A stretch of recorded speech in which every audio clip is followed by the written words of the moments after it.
Hello, this is the tradesight Forex Market Preview and International Economic Data Roadmap for the week beginning Sunday, the 18th of May, 2014, and ending Friday, the 23rd. Hope you're having a good trading month. Not exactly an exciting week in Forex. We're going to cover it again and then see what we've got on the hook this week for economic data.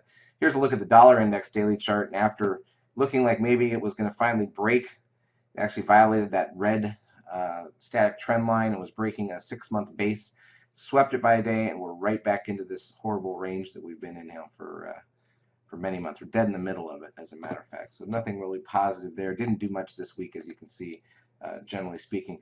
Here's the euro dollar, a little weak last 2 weeks, but this week, not much. We'll see the total range when we pull up the intra-week chart.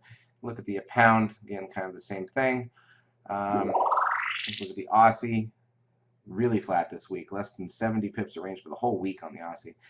New Zealand dollar still operating under that risk line. Here's the pound yen still operating under that risk line. So nothing new to look at really on the daily charts. Let's move to the intraday charts. Let's start with the euro dollar as we usually do. Here's a look at it.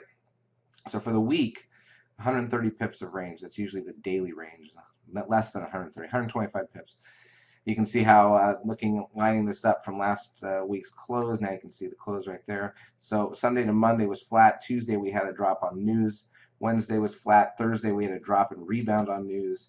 And then Friday was basically flat. So the only thing we really did move during was the news moves. Here's the pound dollar during the same period. Obviously lost about lost about 30 pips for the whole week. The range here was 165 pips or so. A little more volatile. The winner we had was here. We had a session this week that nothing triggered because it was so flat. None of our trade calls even triggered, which happens occasionally, but you never like to see it. Frankly, you'd rather not get into a trade and get stopped out, but then get into one and get stopped out. So that part's better, but that's how flat the market is when we don't even get triggered into a trade.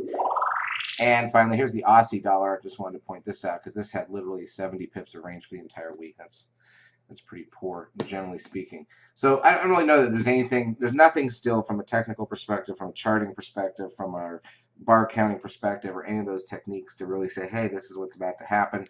Obviously, the action's still been limited. Someday it's going to end, and the Forex market will be exciting again. Something's got to change from a macroeconomic perspective, get the dollar index out of this rut that it's in. But for now, nothing new. So let's get straight to the data for the week and see what we've got in the week ahead. We did just got through options expiration for the month of May. The next expiration in June will be triple expiration. All right, here we go. We've got the starting the week off with PPI numbers from New Zealand, the right move HPI out of the UK, core machinery orders out of Japan. Then on Monday, bank holiday in Canada. Let's be aware of that. And not much data. There is no data here in the US. CB leading index. On to Tuesday already. CB leading index is out of Australia. German PPI, Tuesday morning early. CPI, PPI, RPI, I like to say all the PIs out of the UK at 4:30 a.m. Eastern Time, Tuesday morning. Wholesale sales out of Canada. Some Fed member speeches. New Zealand visitor arrivals that night. Trade balance out of Japan Tuesday evening. Wage price index out of Australia. Credit card spending out of New Zealand.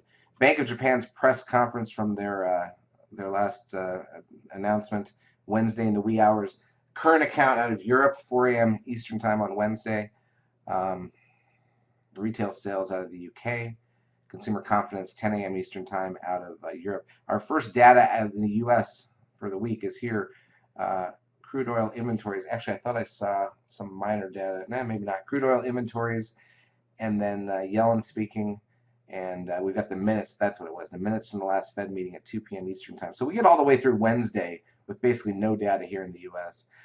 China, HSBC flash manufacturing PMI data, New Zealand's inflation expectations.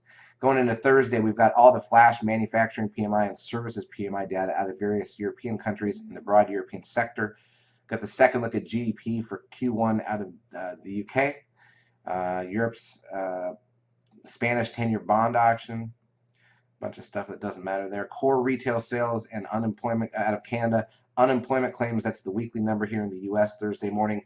Flash manufacturing PMI, existing home sales, the CB leading index, and natty gas. So that's the most data None of it's very important here in the U.S. CB leading index out of China, and then going into Friday, German final GDP for Q1, Italian retail sales, business climate out of Germany, core CPI and CPI out of Canada, Belgian business climate data out of Europe, 9 a.m. Eastern time, and new home sales out of the U.S.